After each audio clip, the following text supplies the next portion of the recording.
Hi, and welcome to this brief interview with Fr.K.C George, veteran missionary and a jubilarian of the Archdiocese of Imphal. Fr.K.C George hails from Kerala state of India, and he was one of the few priests ordained by Pope Paul VI way back in December 1964.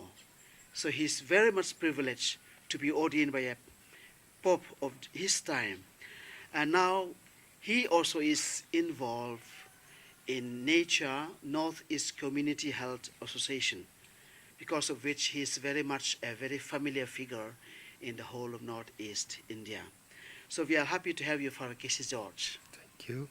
Well, Fr.K.C George, now that you are retired after 50 years of hard work and fruitful ministry, do you feel at this point of time a sense of satisfaction and joy in your priestly ministry?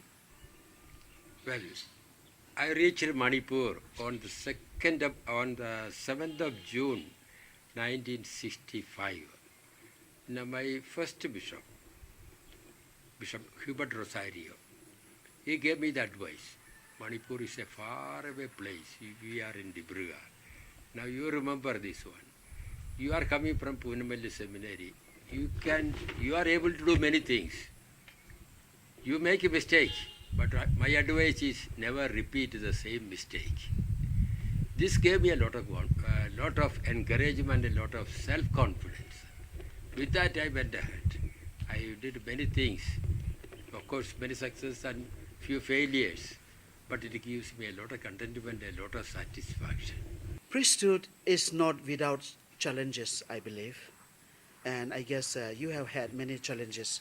So what are your initial challenges as young missionary in Manipur, now Archdiocese of Imphal?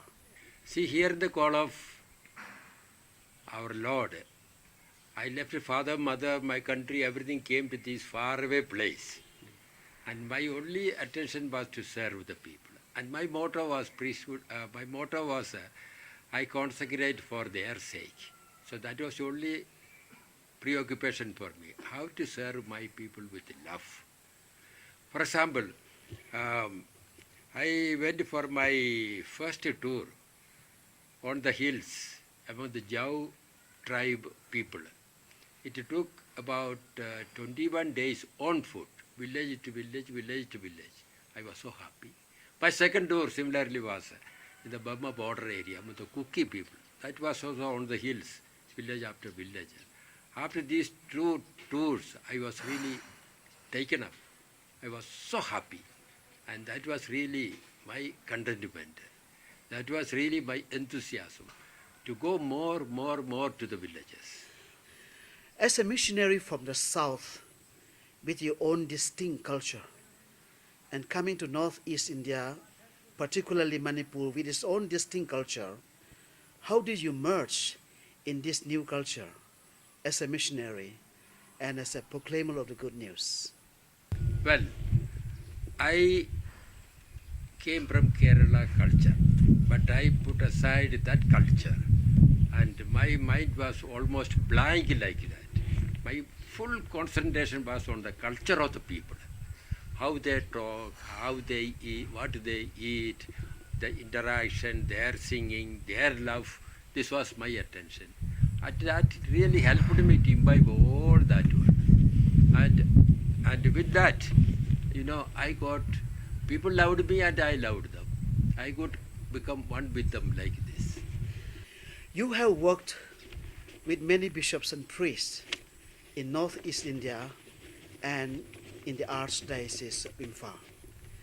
How far were you able to get their cooperation, and how far were you able to also cooperate with them? This is something we would like to know from you as a retired missionary. See, beginning we were getting ample guidance from our bishop. Though we could not go to Dibrugarh, bishop used to come very often, encourage us, and whatever guidance needed, he was giving. After all, we were only very few people at that time, few priests at that time. we also used to visit each other, and we used to interact, and we used to discuss with others, our success, our failures. So in this way, actually, we kept on going. We had no discouragement, we had no difficulty. The people told me, better you learn the language, since I did not know any language. Then they advised me learn the common language of Manipuri, Meitei alone. So in that way, I started with that. Within 3 months, to my own surprise, I gave my first sermon, right or wrong. So that was way how I approached it. You were very active with Nature Northeast Community Health Association, for which I believe you were the president for a very long time. So in terms of community health, herbal medicine or community leadership, are you able to share some success stories, please? See, community health and community health. Community health is a process, and where we enable the people to understand what are their real needs, and how there can be leaders among themselves, how they can make a decision for their own health, so how they can be responsible for their health in this way. So this needs a lot of sitting together, discussing, meeting and all that. We enabled them, and they came and they did it. And in this way we came about, and a lot of success stories are there. So one thing is that we taught the people not to get sick. Not to get sick. Wherever we go, we see people sick. So that means preventive education. We taught them all preventive measures, how to do it, what to do it, and all that. With that, once they do not get sick, they could save some money. Not buying the medicine. Medicine was not needed. Not sending money. So they got more money. With that, they could educate their children. With that, they could buy uniform and books and all that for their children. So they got more and more interested in this, coming into these community health programs. So again, if I share with you, in short, one of the villages, after 30 years when I visited, they were sharing with me that in their village, no more children die. Earlier there used to be 4 or 5 small children dying every year. Now they said that is stopped. Child mortality is 0. Then again the women flock told me, Father, after this nature program, in our village there is no more dysentery, no more diarrhea. That means children becoming healthy, no more buying the medicine. Over and above, we started teaching them the cultural treatment method. That is our forefathers, herbal medicines and things like that. So herbal medicine is a system where there is either it is low cost or no cost. So people liked it very much. So those villages where we started works like this, they still like it, and they go on even without our presence also. Well, Fr.K.C George, now that you are retired, after 50 years of hard work and fruitful ministry, do you feel at this point of time a sense of satisfaction and joy in your priestly ministry? Well, that is a very good question. All will be curious also to know about it, surely, yes.